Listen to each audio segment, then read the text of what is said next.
السلام علیکم ورحمۃ اللہ وبرکاتہ۔ دوستو، آج میں آپ حضرات کے سامنے ظلم کی ایک ایسی داستان سنانے جا رہا ہوں جس کی وجہ سے ظالم کی پوری کائنات ہل گئی۔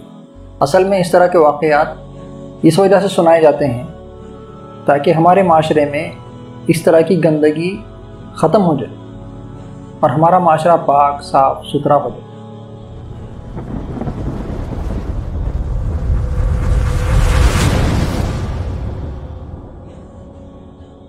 اصل میں واقعہ یوں ہے کہ ایک بزرگ فرماتے ہیں کہ میں ایک راستے سے گزر رہا تھا۔ وہاں پر ایک شخص راستے میں کھڑے ہو کر کے خود ہی اعلان کر رہا تھا کہ جو شخص میرے اس ہاتھ کو دیکھے گا وہ کبھی ظلم نہ کرے گا۔ وہ بزرگ اس کی طرف متوجہ ہوئے اور اس سے پوچھا، اے شخص، تیرا کیا واقعہ ہے؟ کس وجہ سے تو اس طرح سے کہہ رہا ہے کہ جو شخص مجھے دیکھے گا وہ کبھی ظلم نہ کرے گا؟ اس نے کہا، بزرگوار، آئیے میں آپ کو ایک واقعہ سناتا ہوں جو میرے ساتھ میں خود پیش آیا۔ اس نے کہا کہ میں ایک بہت بڑے ظالم پہلوان کے ساتھ میں اور اس کے دوستوں اور یاروں میں رہنے والا تھا۔ ایک مرتبہ میں ایک راستے سے گزر رہا تھا تو گزرتے ہوئے مجھے ایک غریب شخص ایک مچھلی کو لے جاتا ہوا نظر آیا۔ اس کے ہاتھ میں بڑی مچھلی تھی۔ میں اس کے قریب گیا اور قریب جا کر کے میں نے اس سے کہا کہ یہ مچھلی مجھے دے دو۔ اس نے کہا، میں نے اپنے اہل و عیال کے لیے یہ مچھلی خریدی ہے، میں نے پیسے دے کر کے اس مچھلی کو لیا ہے، میں یہ مچھلی تمہیں نہیں دے سکتا۔ مجھے تو اپنے یاروں کے اوپر فخر تھا کہ میں ایسے لوگوں کے ساتھ میں رہنے والا ہوں اور میرے حواشی اور دوست یار ایسے لوگ ہیں، اتنے بہادر ہیں اور اتنے بڑے بڑے لوگ ہیں، تو میں نے اس کے اوپر اپنا بڑاپن ظاہر کیا، اس کو ایک گھونسا لگایا اور اس گھونسے کے بعد میں وہ بیچارہ غریب جا کر کے دوسری طرف گر گیا۔ میں نے وہ مچھلی اٹھا لی اور چلتا بنا۔ راستے میں چلتے چلتے اس مچھلی نے میری انگلی پر اپنے دانت لگائے، یعنی کاٹ لی۔ اس کاٹنے کی تکلیف مجھے اتنی زیادہ محسوس ہوئی۔ بہرحال میں چلا گیا گھر پر، وہ مچھلی کھائی پکائی۔ جب رات گزری بہت زیادہ تکلیف ہوئی، صبح اٹھ کر کے میں ڈاکٹر کے پاس، حکیم کے پاس میں چلا گیا تو اس حکیم نے مجھے رائے دی کہ یہ انگلی فوراً کاٹنا پڑے گا۔ وہ ظالم بڑا متعجب ہوا، تعجب میں پڑ گیا کہ اتنے سے کاٹنے کی وجہ سے میری انگلی کاٹنی پڑ رہی۔ بہرحال طبیب کی بات تو ماننی تھی، ڈاکٹر کی بات تو ماننی تھی۔ اس نے اس انگلی کو کاٹ دیا، پھر بھی چین نہ آیا۔ پھر جو ہے کچھ دنوں کے بعد میں اس کا ہاتھ پہنچے تک کاٹ دیا گیا، پھر بھی چین نہ آیا، کوہنی تک کاٹ دیا گیا، پھر بھی چین نہ آیا، سکون نہ ملا، تو بغل تک اس کا ہاتھ کاٹ دیا گیا۔ وہ ظالم کہتا ہے کہ میں اسی طرح سے چلتے چلتے ایک مرتبہ ایک راستے سے گزر رہا تھا، وہاں پر مجھے ایک دوست ملا۔ اس نے میرا ہاتھ دیکھ کر کے فوراً کہا کہ تو نے کسی پر ظلم تو نہیں کیا؟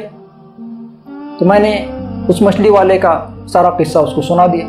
اس نے کہا کہ اچھا ہوا تو نے ابھی جو ہے اس کو پہچان لیا کہ یہ ظلم تو نے کیا ہے، ابھی بھی کچھ دیر نہیں ہوئی، ورنہ اگر کچھ دیر ہو جاتی تو ایسا ہوتا کہ تیرے جسم کے ٹکڑے ٹکڑے کر کے پھینکنا پڑتا، تب بھی تجھے جو ہے چین نہ آتا۔ تو ظالم کہتا ہے کہ میں فوراً اس کی تلاش میں لگ گیا۔ بہرحال بہت تلاش کرنے کے بعد میں، جستجو کرنے کے بعد میں وہ شخص کہیں مجھے ملا تو میں فوراً اس کے پیروں میں گڑ گڑا کر کے اس سے معافی مانگنے لگا، اور معافی مانگنے کے بعد میں اس نے جو ہے مجھے پہچانا بھی نہیں۔ وہ کہنے لگا کہ تم کون ہو اور کس طرح کی معافی مجھ سے مانگ رہے ہو؟ تو میں نے اس کو وہ سارا مچھلی کا قصہ سنایا کہ میں نے تم سے مچھلی لی تھی اور وہ جو ہے مچھلی نے مجھے کاٹ لیا اور جس کی وجہ سے میرا یہ ہاتھ کاٹنا پڑا۔ تو دوستو بزرگوں، اس مچھلی والے نے اس کو وہیں پر معاف کر دیا اور اس کا ہاتھ دے کر کے آبدیدہ ہو گیا، رونا شروع کر دیا۔ اس ظالم شخص نے اس سے پوچھا کہ اے فلاں شخص، تم مجھے یہ بتاؤ، میں نے جب تم سے مچھلی چھینی تو کیا تم نے میرے لیے بددعا کی تھی؟